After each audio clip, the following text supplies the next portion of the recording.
কোন জমিগুলিতে বাড়ি করতে নেই? আমি যখন বাড়ি করছি, আমার স্বপ্নের বাড়িতে শুধুমাত্র যে আমি বাস করব এরকমটা না, আমার পরবর্তী প্রজন্মরাও কিন্তু ওই বাড়িতে বাস করবে। তো যখন আমার পরবর্তী প্রজন্মরা যে জায়গাটাতে বাস করবে, আমি সেজন্য একটা জমি চয়ন করছি।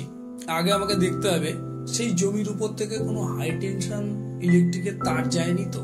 দ্বিতীয়ত দেখতে হবে যে একদম জলাশয়ের কিনারে চলে আসেনি তো, কেননা এখন যে কনস্ট্রাকশন গুলো হয় বেশ ভারী হয়, সেই মাটি যাতে লোড বিয়ারিং নিতে পারে সেরকম একটা সুস্থ জমিতেই বাড়ি করা উচিত, যাতে হেলে না পড়ে। তৃতীয়ত দেখতে হবে যে কাছাকাছি একদম শ্মশানের জমি নয় তো, ঠিক আছে, মানে দূষিত জমি নয় তো, এগুলো দেখতে হবে।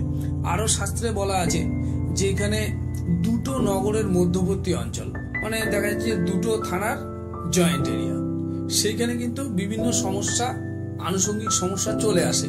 দেখা যাচ্ছে যে একদিকের অবৈধ কর্মের সেই নমুনাগুলো আর একদিকে এসে ফেলে দিয়ে চলে যায় দুষ্কৃতীরা। এবার কি হয়, সেখানে একটা ঝগড়া ঝামেলা পরিবেশ থাকেই, ঠিক আছে।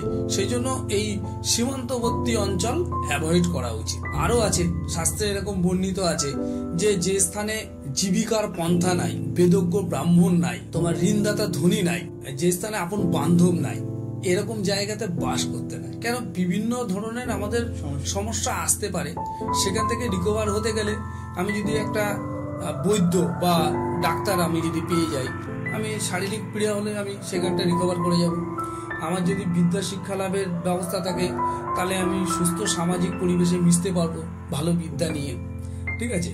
আর জীবিকার পন্থা থাকলে আমার আয়ের উৎস থাকবে, পরিবারটা ভালোভাবে চলবে।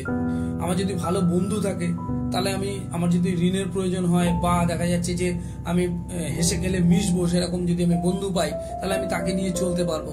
আর যদি আর্থিক প্রয়োজন হয়, আমার যদি ঋণদাতা ধনী থাকে সেখানে, তাহলে আমি তার কাছ থেকে ঋণ নিয়ে সাময়িক সমস্যা মেটাতে পারবো। এই সবগুলো পরিবেশটা দেখতে হয়, দেখে তবে কিন্তু সেখানে বাড়ির উপযুক্ত মনে হলে তবেই বাড়ি করবো।